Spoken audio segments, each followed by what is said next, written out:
Brett and Lofa, I've got to ask you, are both of you ready to say bon voyage to Jimmy G as the 49ers quarterback, QB who plays in the NFC West Division? I hope not, because I don't want to play him for several more years. But, yeah, I mean, you drafted a young guy in Trey Lance. I mean, the writing's on the wall. And then just the way they were winning in spite of Jimmy G, unfortunately. And the fact that they're ready to move on. And I don't know who it's going to be, but, I mean, it could be a guy by the name of Aaron Rodgers, who's from the Bay. And you could see him heading back up there. But, yeah, unfortunately for them, just look at the way the game ended last night. It was like, man, just take the sack. Like they don't have much. They don't have any timeouts left or whatever. The clock rolls down, you go to overtime, but just you couldn't even get the ball out of bounds. Unfortunately tipped off the running back's hands right into the DB's hands.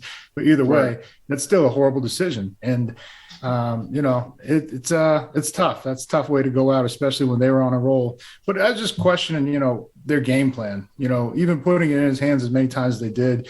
Go back to their first matchup, and they ran the ball like 45 or 46 times, just with all these creative gap trap schemes, powers, counters, fake toss, and it was incredible. It was one of the most masterful coaching jobs I've ever seen by Kyle Shanahan, he was down injury-wise with some guys, and they took it to the Rams. And I think by going away from that game plan, even in Week 17, they fell down early, but they didn't completely abandon the run. They got back in, and they won that in overtime. And then now, it came down to quarterback play, as we've been saying. And Jimmy G he doesn't look like he's that dude.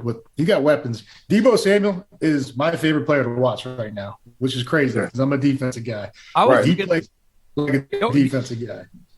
Yeah, I was going to say, I want to see Shanahan really break the mold and show us this quote-unquote true offensive genius that he really is. And next season, just let Deebo do everything.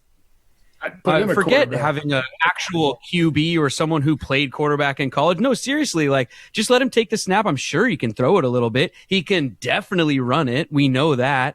I mean, the guy's an absolute beast. We've had the Wildcat and all that kind of stuff for a few years, but I'm talking about even something different than that. If they are going to move on from Jimmy G, like Deebo, the guy can do everything. He did throw a touchdown to Jennings in that Week 17 matchup. I thought the 49ers got away from their bully ball. They got it was that by bullying other teams, and that's their run game, like you were saying earlier, Lofa. And I thought they got away. I thought Coach Cal kind of he relapsed and he went to his Atlanta days, and he wanted his quarterback to outshine the other opposing quarterback, which is something Jimmy G doesn't do too well. You know what I'm saying? Your recipe and I look at the GM, and the reason why I say bully ball, they GM played bully ball. John Lynch played bully ball when he played. So when he's looking at players and when he's drafting players, and he's drafting a hard-nosed, tough son of a guns, all they want to do is play football players. He's not worrying about height, size, and speed. All John Lynch is looking for some football players. And if you look at their roster, that's exactly what they have. You look at how they play and the style they play, then you look at their general manager.